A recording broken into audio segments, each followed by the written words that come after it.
So, sa video na to, pag-usapan naman natin yung formula na gagamitin natin dito. So, ang formula para sa bending stress is sigma B M is equal to M times Y divided by I. Okay, so hindi ko na masyado elaborate kung paano ito na-derive, but for a next video, yung derivation nito. Okay, so isa-isa natin yung components. So, meron tayong tatlong kailangan para sa ating stress, bending stress. So, M, Y, at saka I. So, unahin natin M, which means yung moment natin.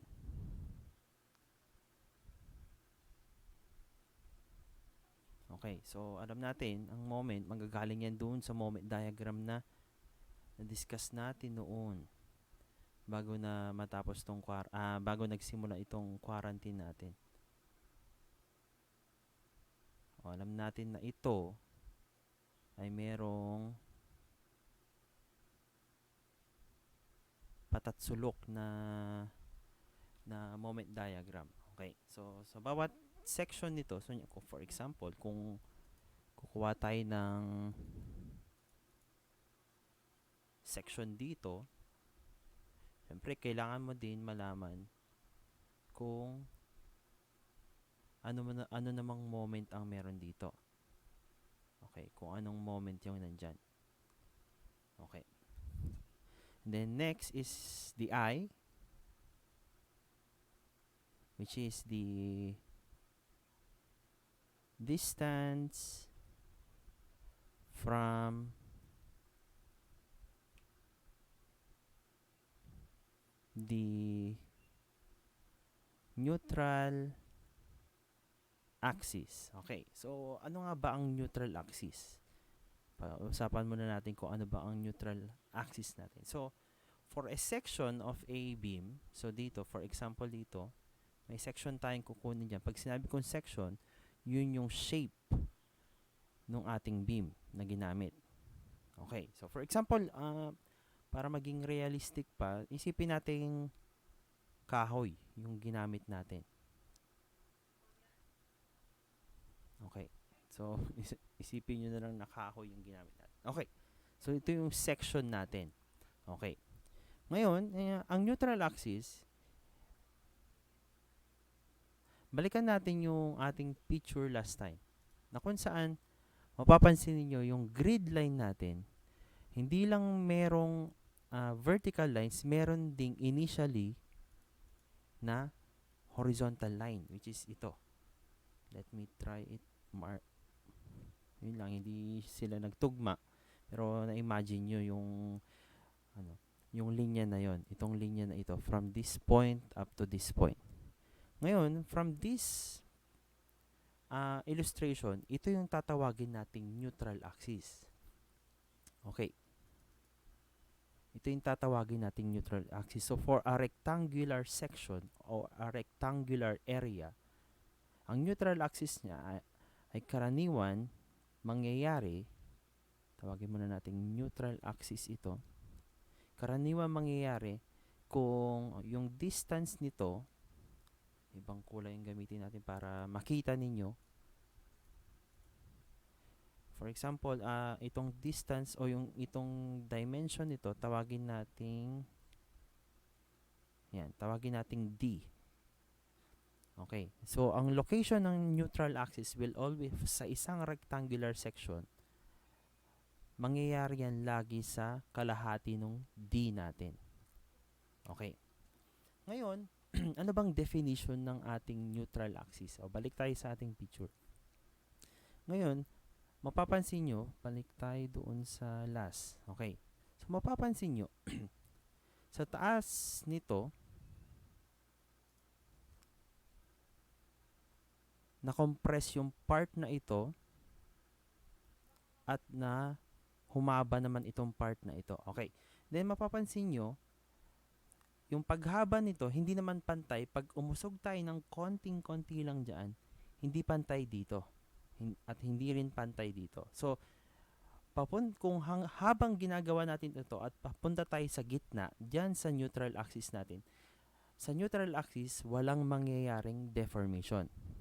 Okay, so ibig sabihin nito, kung walang deformation, walang stress na mangyayari sa neutral axis. So, ang neutral axis is the location of the section where there is no stress happening or there is no deformation happening on that part. Okay, so sa rectangular, laging kalahati nung depth nitong section natin. Okay, so for example, kailangan natin makuha yung stress dito sa part na ito. Sabi natin dito sa part na to, kailangan natin makuha yung y. O kung dito naman sa bandang baba, kailangan nating makuha yung y. Okay. Okay. Now, and then the last part, nga pala, hindi lahat ng section is rectangular. Okay, tandaan nyo yan. Hindi lahat ng section magiging rectangular. Hindi laging madali ang magiging problems natin dito. So, rectangular is the most easiest na shape pa lang. Okay, so may mga pagkakataon na makaka-encounter kayo ng T-shapes. T-shapes na sections. Lalo pagdating sa concrete, ito, T-shapes. So, hindi laging gitna yan. So, hahanapin natin kung saan maglalay yung neutral axis niya. Okay, so hindi laging kung tatawagin nating depth ito, hindi laging hindi laging 2 over 2. So, d over 2. So, ito, mali yan. Hindi laging mangyayari yan. Okay? So, wag nyo laging gagawing madali yung trabaho ninyo. Okay. So, magbibigay ako example nito, nitong mga ganito para mas maintindihan nyo how do we solve or how do we tackle such problems. And then, last part is the I, which is tatawagin natin yang moment of inertia. Okay, moment of inertia.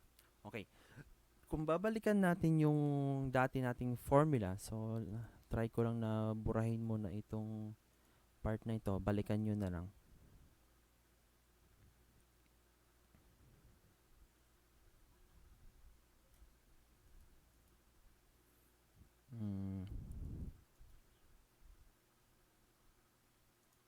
Ang moment of inertia is the property of the section. Itong moment of inertia, ulitin ko, is the property of the section. So, balikan natin yung formula natin ng normal stress. Diba? Sa normal stress, sigma is just simply P over A. Then, diba, simple lang yan. Kung meron kang member na may area, then apply load P, yung A is just simply the area. Ito. It's just simply the area. Ngayon, ito yung isang property naman ng section, is the area. Ngayon, pagdating sa bending stress, iba naman na. Hindi na area ang kailangan natin, kundi moment of inertia na. Now, for the next video, I will elaborate further itong moment of inertia, kung ano nga ba talaga ito.